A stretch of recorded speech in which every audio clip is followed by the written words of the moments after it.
Hello again and welcome to a new class. Class number 834. All right. Grammar. Grammar. This book is incredible. If you don't have it, buy it. All these books are incredible. Very, very helpful. Especially this one, Gain Fluency. But grammar, and the grammar point for today is very easy. Shall. I've explained it many times. Shall I explain it again? Esto lo he explicado muchas veces. ¿Lo explico otra vez? Yeah. Shall I continúo con este libro? ¿O cambio? Shall I continue with this book?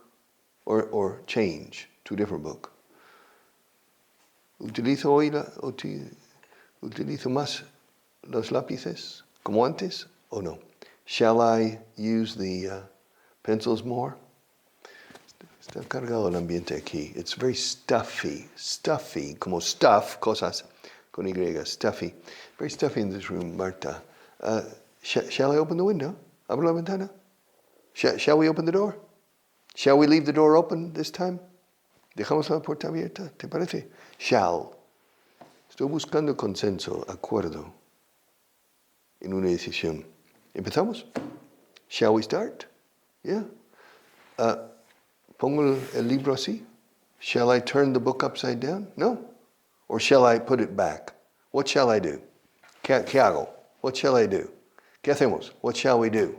¿Nos vamos? ¿Nos vamos ya? Shall we go? Shall. And we use it all the time.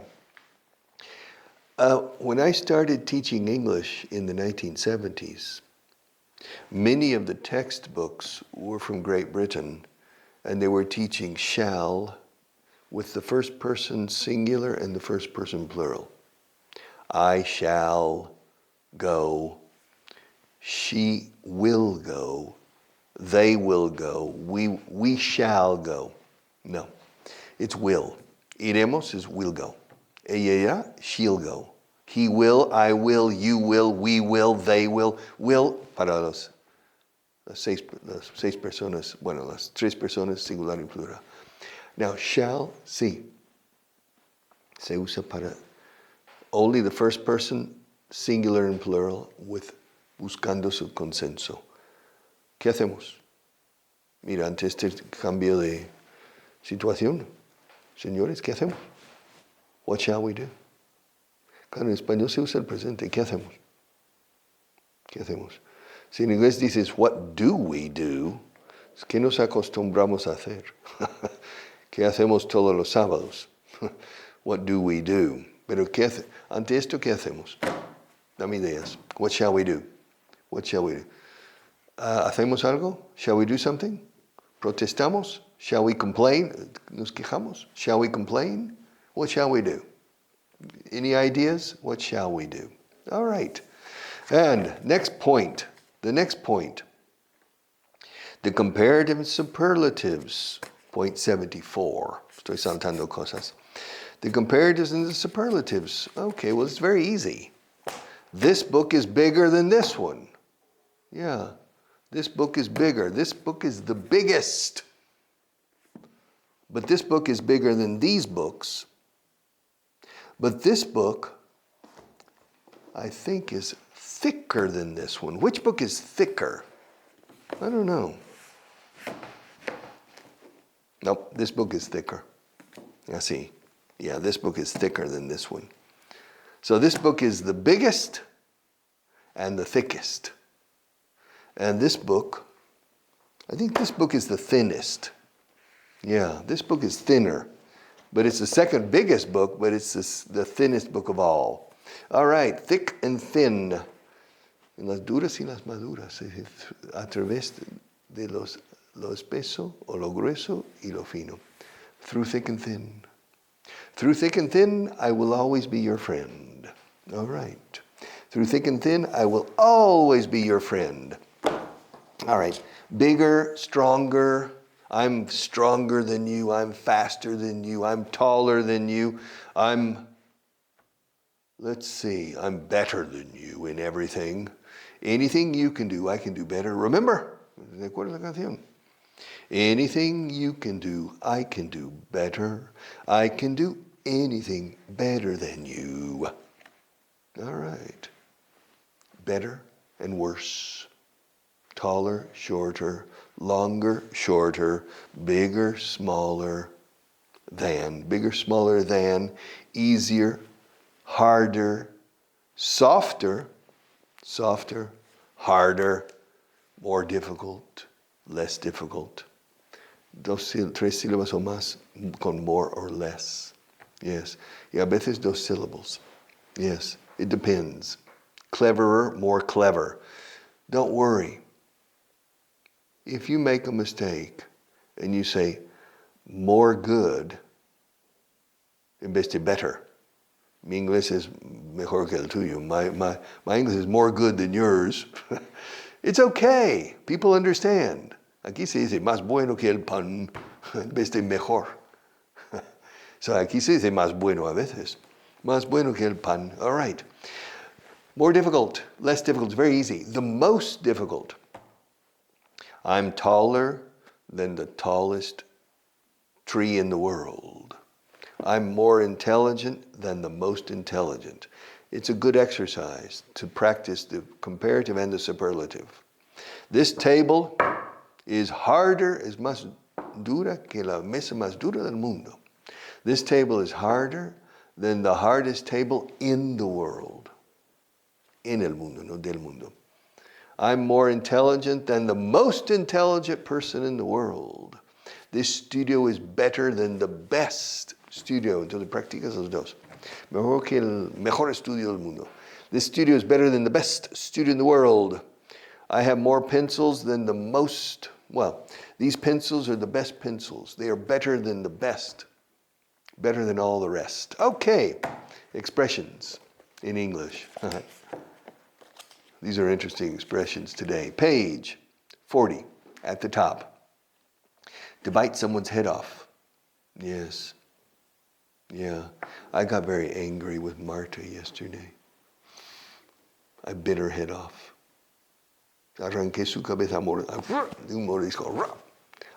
To bite someone's head off. To bite off, you may remember from 2 classes ago.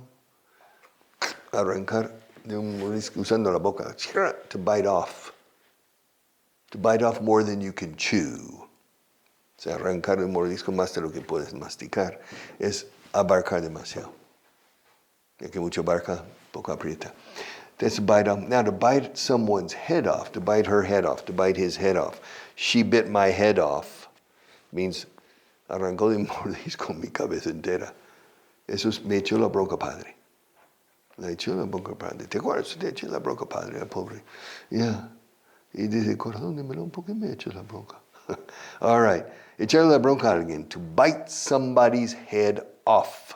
All right. Traté de tranquilizarla, pero me echó la bronca. I tried to calm her down, but she bit my head off. So to bite somebody's head off, to bite. To bite the bullet. Ooh, to bite the bullet. Morder la bala. Morder la bala. Es hacer de tripas corazón. Yeah. Yes, simplemente tienes que hacer de tripas corazón y ponerte manos a la obra. You've just got to bite the bullet and get on with it. Get on with it. Yeah. Get on with me. Seguir adelante con ello. Yeah. Manos a la obra. Get on with it. You have to bite the bullet. To bite the bullet. Se usa mucho. To bite the bullet means ajo y agua. Yeah. Yeah. I remember I was in Peru, in Lima, about 5 years ago. And I said to a Peruvian person, I was having dinner with a Peruvian woman. And I said, pues ajo y agua. I said, ¿cómo? Ajo y agua. ¿Qué es eso? They don't have the expression. So I explained. It was very easy to explain. You just simply say it completely. All right? It was very, very easy. In English, we have a similar expression, a similar trick. And I can't remember it offhand. I can't remember it offhand. Off, O-F-F, double F. Y luego hand. Offhand means a bote pronto. See, I can't remember it offhand. Yeah. But to bite the bullet is similar. To bite the bullet. All right, the next one. To bite the dust. Wow. ¿Conoces to bite the dust? Yeah. O sea, literalmente morder el polvo means estirar la pata. Yeah. To kick the bucket, otra forma. To bite the dust. Pero también se usa de forma figurada mucho. To bite the dust. Freddie Mercury in Queen. A ver si tengo aquí. Another one bites the dust. Es una canción de los Queen. Otro se muere el polvo. Another one bites the dust. Another one bites the dust.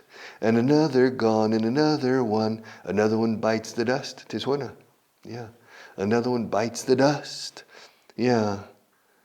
Hey, I'm going to get you too. Another one bites the dust. Another one bites the dust. So to bite the dust means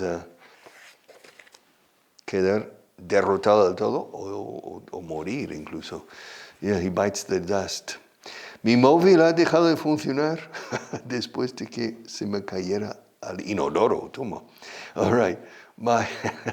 You need to be careful. My mobile has bitten the dust. Doesn't work anymore. It bit the dust. It bit the dust. It bit. Mordió el polvo, literally. It bit the dust.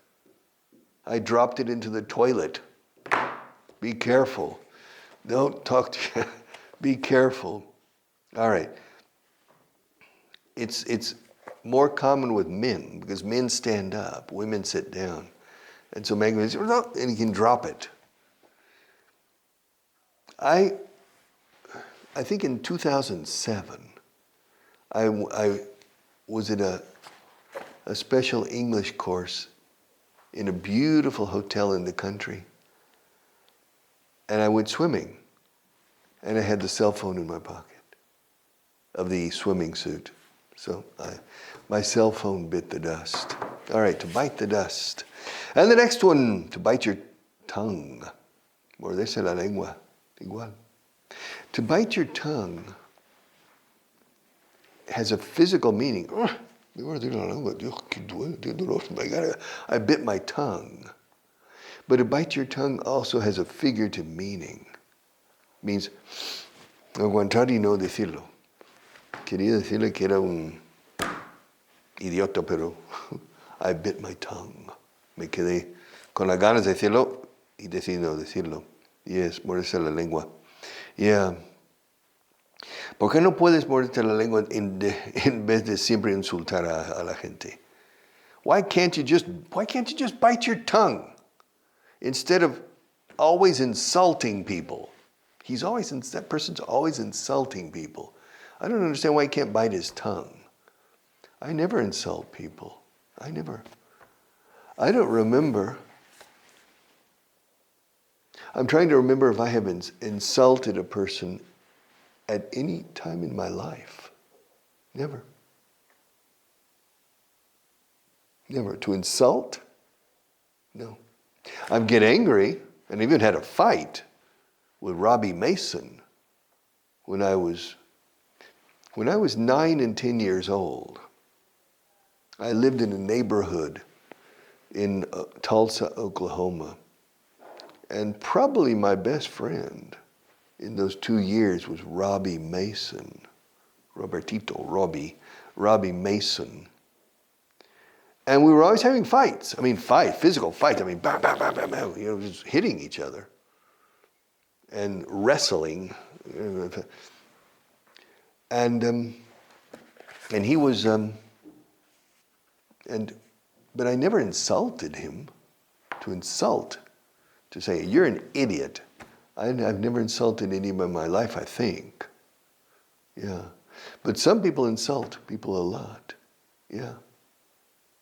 If I don't like somebody, I bite my tongue. Yeah. I bite my tongue. All right, to bleed someone dry. Wow. Sangrarle hasta la sequedad, hasta seco. To bleed someone dry means sacarle los cuartos. Yeah. Yes. To bleed him dry. Yes. Dejarle seco. Dejar seco. Dejarle a seco a alguien. Fingieron ser una agencia de viajes legítima y luego los dejaron secos. Wow. They pretended, fingieron, they pretended to be a legitimate travel agency and then bled them dry. To bleed, bled, to bleed. Yeah, to bleed. To bleed them dry. How much time do we have left? Yeah? Oh, we still have a lot of time, my God. Yeah, well, then I'm going to finish this page. I'm going to take advantage of the time. To bleed someone dry. Yes, to bleed someone dry. That means to find a way to take all their money. Es como sacarle toda la sangre. You know, to bleed somebody dry. But we use it figuratively. A blessing in disguise. Wow. Yes, a blessing in disguise. No hay mal que por bien no venga. Una suerte. Al final, una suerte. A blessing in disguise. This happens often. And this expression in English is very, very common. Hay situaciones que bueno, es una frase bastante corriente, no hay mal que por bien no venga. O sea, al final, anda, pues resultó al final bien. Al final parecía una maldición y acabó siendo bendición. Ahí pones blessing es bendición. Un bendición en disfraz. O sea, bendición disfrazada. Que parecía maldición, quita la disfraz, es bendición. Se explica, ¿no? All right. So it says, fue una bendición disfrazada. O en disfraz, literalmente. It was a blessing in disguise. Disguise, escrito, disguise, como suena, disguise es disfraz, a disguise. Te conozco, bacalao. ¿Te conoces la expresión? No? When I came to Spain, Spanish was different than today. Te conozco, bacalao, aunque vengas disfrazado. All right, yeah. And because it was, when I came to Spain in 1972, 73, I heard the expression, te conozco, bacalao. You know, ahora, aunque vengas disfrazado, lo aprendí más tarde. Yeah. So, disguise. Even though you're disguised, if you go to a costume party, que fiesta de disfraces, we say costume como vestuario. A costume party, you dress up. You can dress up as a thief, as a pirate, you know. It's a disguise. But if you don't want people to recognize you, you wear a disguise. You put on maybe a wig. You put on a wig. You put on glasses. Maybe you put an artificial mustache, you know. And then you appear. It's a disguise. Okay, but this is a question of a blessing. To bless is bendecir. Bless. Como less, menos con B delante. Bless. Bendigo menos que antes. I bless less than before. A blessing in disguise. All right. No hay mal que por bien no venga. Okay. Una suerte que al final. Every cloud has a silver lining is a similar expression. Every black cloud, cada nube negra tiene un forro exterior de plata. Okay. Every black cloud has a silver lining, which is not true in my opinion, but has a potential silver lining. Eso sí. But it's not true. A blessing in disguise. All the time, it's a blessing in disguise. Something that seems negative and then in the end is positive. Okay, the next one. I'm on page 41. Number, it's impossible to see these numbers here. 143. All right. Blood is thicker than water. Wow. La sangre corre más espesa o es más espesa que el agua. Do you understand that, Marta? ¿Qué significa? Blood is thicker than water. Yo suelo decir blood runs. O sea, circula, corre. Blood runs thicker than water. Blood is thicker than water. Thick is espeso, además de grueso, thick. También es espeso de mente. No sé, es tan espeso hoy. Es un poco espeso hoy. You're a little thick today. Wake up. Okay, thick. Blood is thicker than water. Como lo dice en español, la sangre tira. Yeah. This is something I don't like, but it's true. And it's more true here in Spain than in the United States because of the family unit. It's stronger. In the family, everybody shouts at each other, but in the end, it's stronger. And in many countries, it's even more. Blood is thicker than water. I mean, if you talk to people from certain Arab countries and you say, no, I don't want to hire my brother for that job. Eso es nepotismo. Nepotism. No quiero contratar a mi hermano porque me tacharán de nepotista. O sea, nepotismo. Y en algunos países, sobre todo árabes, ¿cómo que you're crazy? Tu hermano es de tu familia. Es de fiar. Yeah. The others, you never know on the others. Well, maybe, but I'm not so sure. The blood is thicker than water. Yeah. Yeah, if you're a good friend of mine and your brother does something bad to me and I want to take your brother to court, you'll defend your brother before you will defend me. Blood is thicker than water. And finally, blood, sweat, and tears. Esto es famosísimo. Hasta se ha penetrado en español. Sangre, sudor y lágrimas. Blood, sweat, and tears. This comes from a speech by Winston Churchill during the Second World War. I think at the beginning, just after the Battle of Dunkerque, just after Dunkirk, Winston Churchill, who was extremely eloquent speaker, incredible public speaker, he said, "We shall never surrender." Was it blood, sweat, no sé qué, and tears? Uno de los cuatro adjetivos se perdió. Ahora se dice blood, sweat, and tears. I can't remember what the other one was. Blood, sweat, and tears. Sangre, sudor. Blood, sweat, and tears. Blood, sweat, and tears. Okay. How much time do we have left, Marta? I'm going to stop there. We still have a few minutes left. All right. Finished. So we'll start on this page. Not in the next class, no, but in a later class we'll start.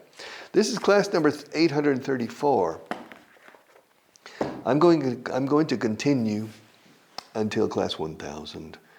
And my intention is to stop at that time because I'm not tired of teaching you and teaching on this course. I enjoy it.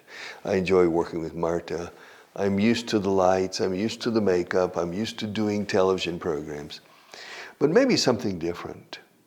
I would like perhaps to talk about all kinds of different subjects in English, sprinkling a little bit of Spanish, rociando un poco de español sobre la ensalada inglesa, de habla inglesa. And so I would talk about history, going back to the Neolithic revolution. The what revolution? The Neolithic, Revolución Neolítica, Agrícola. And so I would start there and start moving forward very carefully on history. The first civilizations around the different rivers, the Nile River, the Indus River, the Tigris and Euphrates River, the Yangtze River, and the Yellow River in China.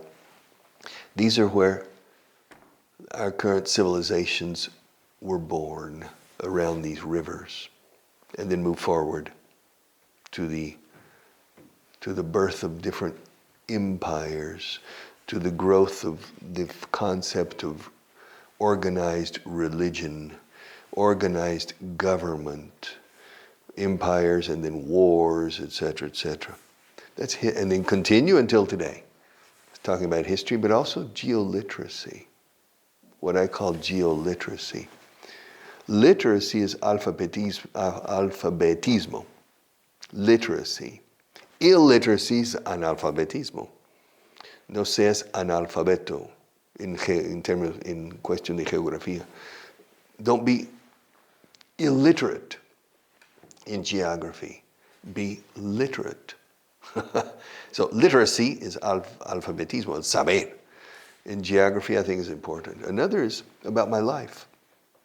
Going back to my ancestors and moving forward to today. Talking about my life in English.